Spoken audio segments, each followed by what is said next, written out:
Friends, आपका स्वागत है मेरे चैनल पे। तो मेरी आज की जो वीडियो है एक नॉर्मल डिस्कशन है या नॉर्मल टॉक है आपके साथ। जैसे कि आप में से कई बच्चों का मुझे मेल आ रहा है कि आपको काफ़ी एग्ज़ाम प्रेशर हो गया है या काफ़ी एंजाइटी आ रही है क्योंकि आपका एग्ज़ाम गेट का आने वाला है।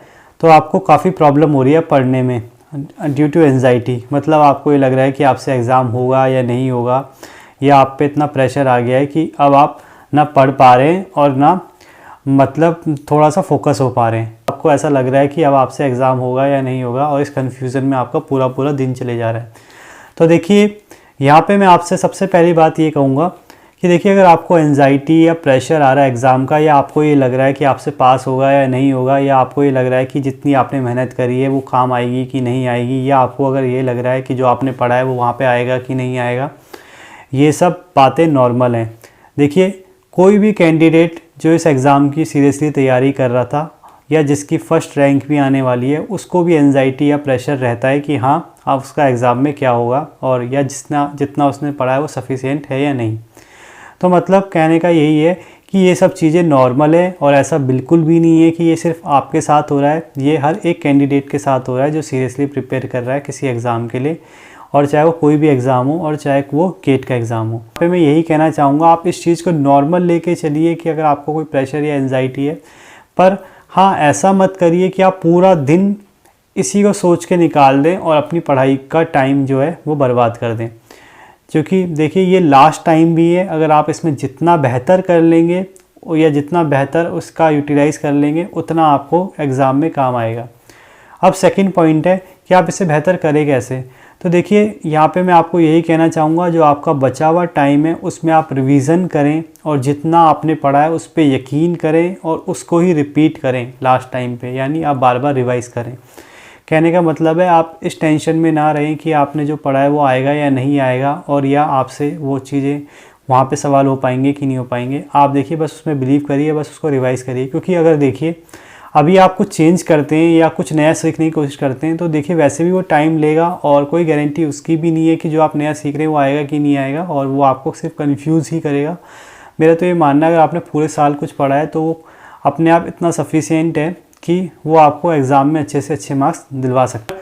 मैं जब मार्क्स की बात करता हूँ तो देखिए, गेट में मार्क्स में ही आपको फोकस करना है। देखिए, अगर आप गेट के एग्ज़ाम की बात करते हैं तो आप इस बात से भी प्रेशर में रहते हैं कि आपको इतनी रैंक लानी है कि आपकी रैंक आ पाएगी कि नहीं आ पाएगी। 50 अगर आपको लानी है, टॉप 50 या टॉप 100, तो आप इस प्रेशर में रहते हैं कि आप कैसे लाएंगे या कितने मार्क्स आप ले आएँ या कितनी रैंक आप ले आएँ कि आपका PhD में एडमिशन हो जाए। इस रिगार्डिंग में आपकी मेल आती रहती है। तो देखिए, मैं आपको बता दूँ, अगर आपके मार्क्स 50+ आ जाते हैं आराम से, तो आपका एडमिशन हो जाएगा कहीं भी PhD में। क्योंकि ज़्यादातर केसेस में 50+ में आपकी जो रैंक है वो 500 के अंडर आ जाती है, और इतना इनफ होता है आपका PhD में एडमिशन लेने के लिए। बाकी आप टॉप 100 के लिए जाना चाहते हैं तो 60+ अगर आपके आ जाते हैं तो ज़्यादातर केसेस में आप टॉप 100 के अंदर चले जाते हैं, और टॉप 70 में आप 25 या टॉप 50 के अंदर चले जाते हैं। तो कहने का मतलब है, अगर आप मार्क्स पे फोकस करेंगे तो मुझे लगता है आप ज़्यादा बेहतर कर पाएंगे रेदर देन रैंक के। क्योंकि रैंक तो देखिए पेपर के हिसाब से भी चेंज होती रहती है, पर हाँ, ये है कि मार्क्स ज़्यादातर केसेस में ऐसे ही एवरेज चलते हैं। और दूसरा ये भी है कि अगर आप इस चीज़ पे फोकस करेंगे कि जितना आपको आता है उतना आपने अच्छे से कर लिया और एग्ज़ाम के पैटर्न के हिसाब से आपने अटैम्प्ट कर लिया। मतलब ऐसा भी नहीं है कि आपने ज़्यादा से ज़्यादा चीज़ें मतलब टिक कर दी, नेगेटिव मार्किंग ज़्यादा कर दी, तो आपको दिक्कत हो सकती है।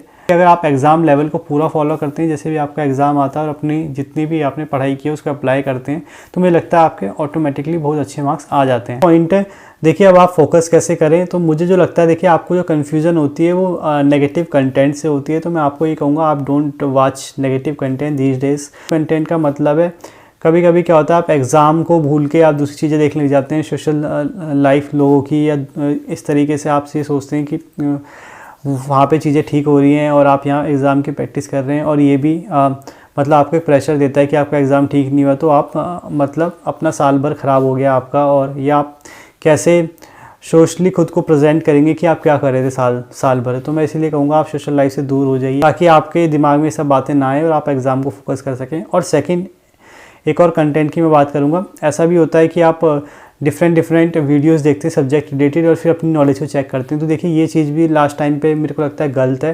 क्योंकि देखिए वैसे भी अब आप पे इतना टाइम नहीं है कि आप हर बार कोई नई चीज़ें सीखें और उनको रटें और या फिर मतलब एग्ज़ाम के लिए प्रिपेयर करें। मैं तो ये कहूँगा अगर आपने पूरे साल कोई चीज़ पढ़ा है तो उसे ही रिवाइज़ करें और उस पर ही भरोसा करें। ऐसा नहीं है कि आप कोई नए क्वेश्चन करने लग जाएँ या नए वीडियोज़ देखने लग जाएँ कंटेंट से रिलेटेड, ताकि आप कंफ्यूज हों कि आपने ये चीज़ नहीं पढ़ी, ये चीज़ आ गई तो, और या ये बहुत मोस्ट इंपॉर्टेंट है। तो मैं ये कहूँगा देखिए अगर आपने पूरे ईयर पढ़ा है तो आपको बिल्कुल भी ज़रूरत नहीं है कोई भी केमिस्ट्री से रिलेटेड जहाँ पे पढ़ा रहे हैं लास्ट मोमेंट में ऐसी वीडियो देखने के। अब लास्ट मोमेंट का मतलब वही है लास्ट 15 to 20 डेज़ से। तो अब कुछ लास्ट अगर एडवाइस मैं आपको करना चाहूँ तो यही करना चाहूँगा, देखिए आपको सिर्फ अपना बेस्ट देना है, ये सोच के आप एग्ज़ाम दें। आप ये सोचें कि आपने अगर अपना बेस्ट दे दिया तो आपका एग्ज़ाम ज़रूर निकलेगा, और बाकी अगर कुछ भी आपके साथ होता है या जो भी रिज़ल्ट आपका आता है तो कम से कम आपको ये तो रहेगा कि आप जितना कर सकते थे आपने उतना कर दिया है। पर हाँ, अगर आप पूरे दिन भर यही सोचते रहे कि एग्ज़ाम कैसा गया कैसा नहीं जाएगा, क्या होगा, कहीं ना कहीं आप इस टाइम को बर्बाद कर लेंगे और एग्ज़ाम देने के बाद आपको ये लगेगा कि काश में लास्ट के कुछ दिन यूटिलाइज़ कर लेता। मैं यही कहूँगा अपने बचे हुए पूरे टाइम को अच्छे से यूटिलाइज़ करें, अच्छे से रिवाइज़ करें, सिर्फ स्टडी पे ध्यान दें और साथ में ये सोच लें कम से कम कि बस आपका एग्ज़ाम 10-15 दिन बाद ही है। जो भी आपको मेहनत करनी है सिर्फ ये 15 दिन की करनी है, उसके बाद आप आराम से रिलैक्स हो सकते हैं या जो भी आपको करना है आप वो कर सकते हैं।